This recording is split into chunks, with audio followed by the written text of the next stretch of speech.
Proclamation ce jeudi des résultats préliminaires des élections présidentielles du 25 octobre par le CEP.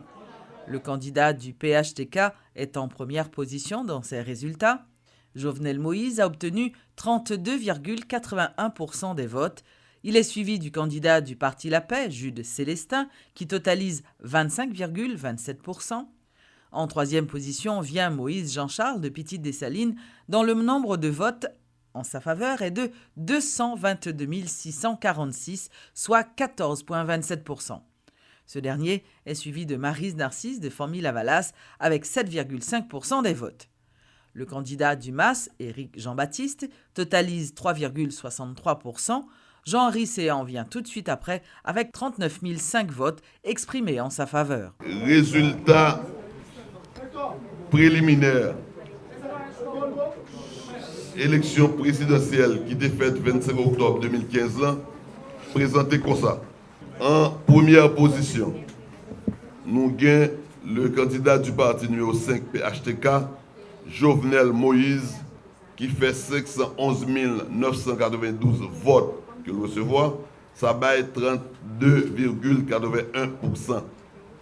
En deuxième position, il y a le candidat du parti La Paix, LAPEH, numéro 31, Jude Célestin, qui a eu 394 390 votes, soit 25,27%. En troisième position, le parti de Petite-Dessalines, numéro 28, Moïse Jean-Charles, a obtenu 222 646 votes, soit 14,27%. En quatrième position, le parti Formy-Lavalas, numéro 54, Maryse Narcisse, a obtenu 110 049 votes, soit 7,5%. En cinquième position, nous retrouvons le parti MAS, numéro 23, et candidat Éric Jean-Baptiste fait 56 671 votes, soit 3,63%. Sous ensemble procès-verbal qui desservit jour vote là, CEP a annoncé officiellement que nous récupérons 97,7% totalité procès-verbaux, mais 490 qui mis à l'écart pour des raisons d'irrégularité. Ça baille que nous traitons 12 939 procès-verbal sur 13 725 comme vote valide. L'homme dit vote valide là, c'est Jean, décret électoral a demandé pour nous exprimer là. Comme vote valide, nous avons 1 538 393 votes valides et nous avons 22 238 votes pour aucun candidat. Vote qui était nul pour diverses raisons. Vote nul est totalisé 120 066 votes nuls. Candidat Jovenel Moïse, PHTK, dans l'Artibonite, fait 52 050 votes. Dans le département du centre, il fait 43 320. Dans le département Grandance, il fait 29 551. Dans le département NIP, il fait 22 340. Dans le département du Nord, 90 889. On a parlé de Jovenel Moïse.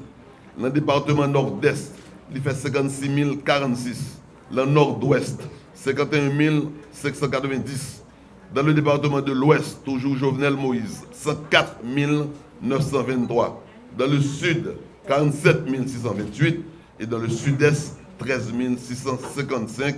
Pour un total de 511 992. Jovenel Moïse.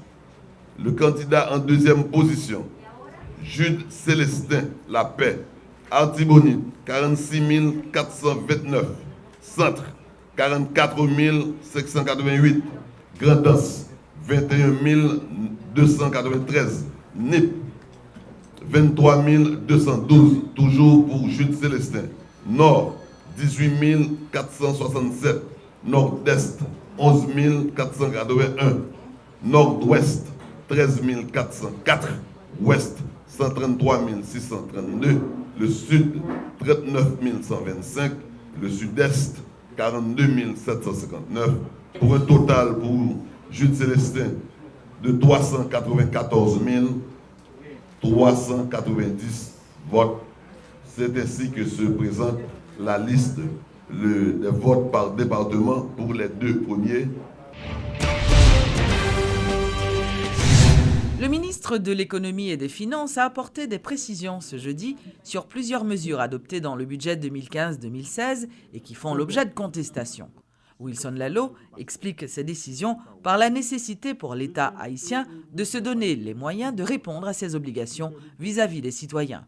Aucune taxe n'a augmenté dans le nouveau budget, a souligné le ministre, rappelant toutefois que des droits ont été réajustés.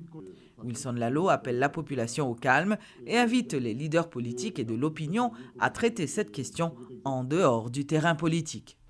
Droit de passeport là, c'est, nous disons droit, c'est pour taxe liée, dans le sens que il pas frapper tout le monde. On doit payer le ou acheter un passeport. Il ne faut pas oublier que le passeport sont bien que l'État a acheté, il va faire à l'étranger, tout pays n'a pas qu'à faire passeport. Entre ça, coût de fabrication, transport et charges que ça implique l'État, le passeport a coûté l'État 51,28 $. 51,28 $, alors que le passeport, il ne faut pas oublier, il vend autour de 30 $ à 1600 gourdes. Donc l'État a subventionné le passeport que nous avons utilisé au quotidien pour à peu près plus de 1160 gourdes. Chaque fois que je livret de passeport, l'État a subventionné ça. Nous sommes d'accord que c'est difficile pour l'État de continuer à faire ça, parce que nous connaissons le gaz, c'est même bagaille là. Nous connaissons bande de côté, l'État est obligé de faire des subventions parce que c'est clair pour l'éducation, pour la santé, mais il n'est pas obligatoire pour l'État de subventionner le passeport. Donc nous ajuster le prix passeport là, il vient de passer à 57 $. Deuxième mesure à parler de lui, qui n'est toujours pas en taxe, c'est permis de conduire. Donc pour permis de conduire là, nous connaissons, c'est là-dedans que l'État prend des frais pour payer fonds, pour mettre dans le fonds d'entretien routier. C'est là-dedans que l'État prend tout pour payer service ambulancier national. C'est là-dedans qu'on prend tout, on fait ça pour faire ça qu'on appelle les sécurités routières. Naturellement, nous avons des levées de boucliers qui fait sur lui, nous recevons en correspondance de syndicats de transport qui disent pas d'accord, les prix trop élevés. Eh bien, nous mettons en sourdine, nous mettons en veilleuse, application mesure ça, pour début de janvier. Et on mettait en veilleuse, donc on mettait au moratoire qui pour permettre que, entre-temps, Parlement installé, il y a évalué mesure ça pour voir est-ce que l'État haïtien a continué à fonctionner, à subventionner toute bagarre qui est sous la terre, parce qu'il faut nous suspendre, nous faire seulement, nous traiter de dossiers sérieux dans le pays hier, sur un terrain seulement politique, et puis nous avons déploré que le service public n'est pas en qualité, n'est pas disponible. Les mesures interdisant l'entrée en Haïti par voie terrestre de certains produits ont déjà porté fruit, selon le ministre de l'Économie et des Finances. Plus d'1 milliard de gourdes de plus ont été collectées par rapport au mois précédent, affirme Wilson Lalot. Le titulaire du ministère juge ce résultat satisfaisant et appelle les citoyens à continuer à supporter les décisions du ministère dans le cadre de la réforme de l'administration. Les précisions de Wilson Lalot. De septembre à octobre, nous collectons l'équivalent de 5,9 milliards de gourdes. Ça veut dire 1,4 milliard de gourdes en moyenne, en plus que ça ne t'est fait par rapport à chaque mois de l'année dernière. Ça veut dire quoi? Presque 1 milliard de gourdes comme ça, ils sont sortis seulement par le fait que les produits qui ont passé là, ils ont passé par frontière maritime. Je dis nous que sous frontière terrestre, au total, chaque année, l'État a collecté 2,2 milliards de gourdes. Sur un grain de mois, nous faisons 1,4 milliard de gourdes, dont presque 1 milliard là-dedans, expliqué par seule mesure ça. Ça t'a dit, si nous continuons à faire mesure ça, sur la fin de l'année, c'est 18 milliards de gourdes en plus, ça fait que le pays a rentré. L'Organisation des Nations Unies pour l'alimentation et l'agriculture, la FAO, organise un atelier de 2 jours sur la nécessité de produire un cadre légal pour les sous-secteurs des semences en Haïti. Les différents acteurs du secteur agricole qui ont pris part à ces assises ont plaidé pour un meilleur contrôle de la production et de la commercialisation des semences dans le pays. Dans le monde entier, il y a toutes sortes de discussions aujourd'hui de quel genre de semences on accepte ou pas. Mais en Haïti, il n'y a pas même un cadre légal. Donc là, il faut avoir un cadre légal avant qu'on puisse décider quoi à faire, quoi à investir, quelle structure à renforcer. Il y a par exemple les semences hybrides dont on a peut-être entendu parler. Est-ce que c'est quelque chose qu'il faut pas, qui va le contrôler, qui ne va pas? On voit qu'au stade de développement d'Haïti, c'est le plus convenient, ce sont les semences que l'agriculture puisse reproduire pendant quelques cycles de production. Et tout ça, ça doit être inclus dans un cadre légal.